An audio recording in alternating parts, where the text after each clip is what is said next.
Hi friends, biryani mutton curry మా ఇంట్లో బిర్యానీ చేస్తున్నాను, చూపిస్తున్నాను రండి ఫ్రెండ్స్. ఓకేనా. దినుసులు, బిర్యానీ మసాలా, ఆనియన్స్ వేసుకుంటే,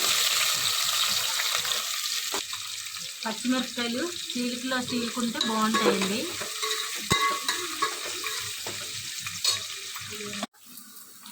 కరివేపాకు వేసుకుంటే బాగుంటుంది. నేనైతే వేస్తాను బిర్యానీలోనైనా అందులోనైనా కరివేపాకు వేసుకుంటాను. వేసి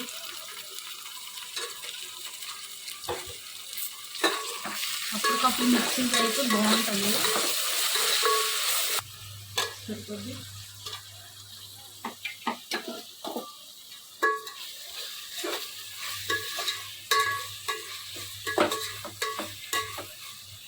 మూత పెట్టాలి.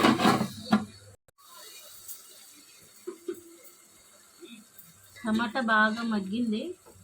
ఇప్పుడు కొంచెం కొత్తిమీర, కొంచెం పుదీనా తీసుకుంటే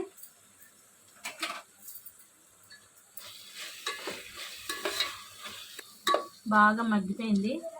ఇప్పుడు కొంచెం పెరుగు వేసుకుందాం. పుల్లటి పెరుగు కాకుండా మామూలు పట్టుకుంటే బాగుంటుంది.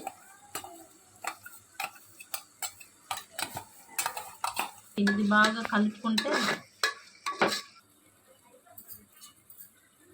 పెరిగేసి బాగా కలుపుకుంటే ఇలా వస్తే బాగుంటుంది. ఇలా కలుపుకున్నాక మొత్తం సిమ్లో పెట్టుకుంటే బాగా గ్రేవీలాగా ఉండాలి, బాగుంటుంది బిర్యానీ. అదండి నార్మల్ రైస్ నేను 3 గ్లాసులు తీసుకున్నాను. చూడండి, బిర్యానీ కాదు, నార్మల్ రైస్ ఇది. ఇలా కలుపుకున్నాక 3 గ్లాసులు, దీనికి 6 గ్లాసులు వాటర్ వేసుకుంటే సరిపోయిద్ది. గ్లాసులు వాటర్ వేసుకున్నాను. 3 గ్లాసులు బియ్యానికి 6 గ్లాసులు వాటరు. ఇది బిర్యానీ రైస్ కాదు కదా, నార్మల్ రైస్. వాటర్ కొంచెం వేసుకుంటే బాగుంటుంది, బాగా ఉడుకుతుంది. ఇప్పుడు హై ఫ్లేమ్లో పెట్టి మూత పెట్టి బిర్యానీ స్మెల్ వస్తుంది. చూడండి, ఇప్పుడు నో ఫ్లేమ్లో పెట్టుకొని 10 నిమిషాలు ఉడికించుకున్నాం.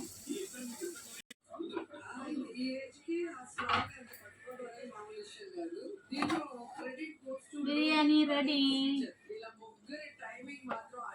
బిర్యానీ రెడీ.